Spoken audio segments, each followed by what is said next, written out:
মৃত ব্যক্তির নাকে ও কানে কেন তুলে দেওয়া হয় জানলে অবাক হবেন। দেখবেন অনেক মানুষ যখন আমাদের মধ্যে যারা মারা যায় তাদের নাকে এবং কানে মৃত্যুর পরেই তুলো দিয়ে দেওয়া হয়। এটা কেন দেওয়া হয় কানের মধ্যে এবং নাকে তুলা, এটা আমরা অনেকেই জানি না। মৃত্যু একটা সুনিশ্চিত জিনিস। বিশ্বনবী সাল্লাল্লাহু আলাইহি ওয়াসাল্লাম এই মৃত্যুর ব্যাপারে অনেক হাদিস বর্ণনা করেছেন এবং কি আল্লাহ রাব্বুল আলামিন নিজেও মৃত্যুর ব্যাপারে বলেছেন, কুল্লু নাফসিন যায়িকাতুল মাউত, everyone has to take the test of death. সব প্রাণীর মৃত্যুর স্বাদ গ্রহণ করতে হবে। এবং কি আল্লাহ রাব্বুল আলামিন জানিয়েছেন সূরা আরাফের 34 নম্বর আয়াত, আল্লাহ রাব্বুল আলামিন জানিয়েছেন, ইযা জাআ আজালুহুম লা ইস্তাখিরুনা সাআতাও ওয়া লা ইস্তাকদিমুন। মানুষের যখন মৃত্যুর সময় ঘনিয়ে আসবে, এক সেকেন্ড আগেও মৃত্যু হবে না, এক সেকেন্ড পরেও মৃত্যু হবে না। মৃত্যুর স্বাদ সবারই গ্রহণ করতে হবে এবং সবচেয়ে সুনিশ্চিত যে বিষয়টা সেটা হচ্ছে মৃত্যু। The most certain thing in this world is death. এই পৃথিবীতে সবচেয়ে নিশ্চিত যে বিষয়টা সেটা হচ্ছে মৃত্যু। আমাদের সবারই মৃত্যুবরণ করতে হবে, কিন্তু এই মৃত্যুবরণ করার পরে নাকে এবং কানে তুলা দেওয়া হয়, তার কয়েকটি কারণ রয়েছে। তার মধ্যে নাম্বার 1 যে কারণটা, যেটা বিজ্ঞান বর্তমান গবেষণা করে বের করেছে, 1 নম্বর কারণ হলো মানুষ মারা যাওয়ার পরে মানুষের শরীরে অনেক জীবাণু, অনেক জার্ম থাকে যেগুলো নাক দিয়ে এবং কান দিয়ে বের হয়ে আসতে পারে এবং অনেক ব্যাকটেরিয়া বের হয়ে আসতে পারে, যা অন্য যারা মৃত ব্যক্তিকে দেখতে যায় তাদের শরীরের মধ্যে পৌঁছে যেতে পারে, তাদের মধ্যে ছড়িয়ে যেতে পারে। এটা থেকে রক্ষার জন্য মৃত ব্যক্তিকে নাকে এবং কানে তুলে দেওয়া হয়। এবং কি রাসূল সাল্লাল্লাহু আলাইহি ওয়াসাল্লাম এই জন্য দেখেন কতটা সায়েন্টিফিক ইসলাম। আল্লাহর হাবিব সাল্লাল্লাহু আলাইহি ওয়াসাল্লাম বলতেন, 6টা কাজে তোমরা দেরি করো না। তার মধ্যে একটা হচ্ছে কোনো মৃত ব্যক্তি যখন মারা যায় তার লাশ দাফনের ক্ষেত্রে তোমরা দেরি করো না। আল্লাহর হাবিব সাল্লাল্লাহু আলাইহি ওয়াসাল্লাম নিজে নিষেধাজ্ঞা দিয়েছেন এবং কি বর্তমান বিজ্ঞানও এটা প্রমাণ করেছে যে মৃত ব্যক্তির শরীর থেকে নাক এবং কানের মাধ্যমে অনেক জীবাণু, অনেক ব্যাকটেরিয়া যেগুলো ক্ষতিকারক, এগুলো বের হয়ে মানুষের শরীরে ছড়িয়ে যেতে পারে।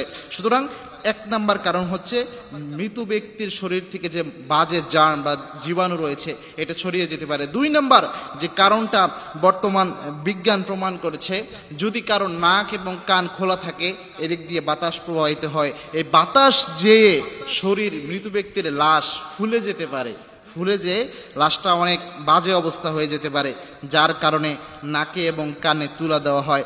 3 নম্বর যে কারণে নাকে এবং কানে তুলা দেওয়া হয় সেটা হচ্ছে, যদি মৃত ব্যক্তির নাক কান খোলা থাকে এদিক দিয়ে অক্সিজেন প্রবেশ করে, যার কারণে শরীরের যে অর্গানগুলো রয়েছে এগুলো দ্রুত বেশি বিয়োজন হয়, দ্রুত এগুলো বিয়োজন হতে থাকে এবং কি আস্তে আস্তে খুব দ্রুত শরীর পচন ধরতে পারে যদি নাক কান খোলা থাকে। এই জন্যে নাকে এবং কানে তুলা দেওয়া হয় যাতে শরীরটা দ্রুত পচন রোধ হয়, এটা একটা অন্যতম কারণ। এবং কি এই মৃত ব্যক্তিকে দ্রুত, এই জন্যে মৃত ব্যক্তির যে বিভিন্ন কার্যক্রম রয়েছে এগুলো ইসলাম দ্রুত করতে বলেছেন, এই জন্য কারণ হচ্ছে বেশিক্ষণ রাখলে এর শরীর থেকে অনেক জীবাণু নাক কান দিয়ে বের হয়ে এবং শরীরের অন্য জায়গা থেকে বের হয়ে মানুষের মধ্যে ছড়িয়ে যেতে পারে। ইসলাম কতটা সায়েন্টিফিক এবং আল্লাহর হাবিব সাল্লাল্লাহু আলাইহি ওয়াসাল্লাম নিজেও এই আদেশ দিয়ে গিয়েছেন। বিশ্বনবীর ইন্তেকালের পরে বেশি সময় আল্লাহর হাবিব সাল্লাল্লাহু আলাইহি সাল্লামকে রাখা হয় নাই, একটা নির্দিষ্ট সময় রেখে আল্লাহর হাবিব সাল্লাল্লাহু আলাইহি সাল্লামকে দাফন করা হয়েছে। এবং সাহাবা একরামের জীবনেও এটা দেখা যায়। মা ফাতেমাতুজ জোহরা যখন ইন্তেকাল করবেন তার আগেই আলী রাদিয়াল্লাহু তাআলা আনহুকে একটা সুন্দর ওসিয়ত মা ফাতেমা করে গিয়েছিলেন।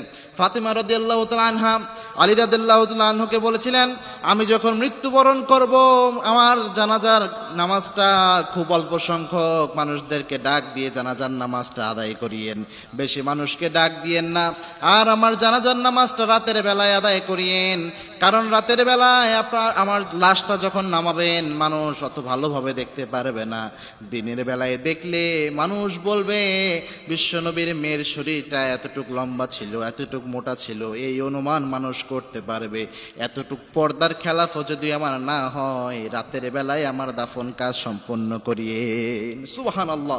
মা ফাতেমা বিশ্বনবী সাল্লাল্লাহু আলাইহি ওয়াসাল্লামের জামাই আলী রাদিয়াল্লাহু তাআলা আনহুকে বলেছিলেন, আমাকে দ্রুত, যত দ্রুত সম্ভব আমাকে আমার লাশটা দাফন করিয়েন। এবং ইসলামের নির্দেশনাও এটা যে মৃত ব্যক্তি মারা যাওয়ার সাথে সাথে 6টা কাজ দেরিতে করা নিষেধ, তার মধ্যে একটা কাজ হচ্ছে মারা যাওয়ার সাথে সাথেই মোটামুটি যত দ্রুততার সহিত করা যায় তার লাশ দাফন করতে হবে, এর চেয়ে বেশি দেরি করা যাবে না।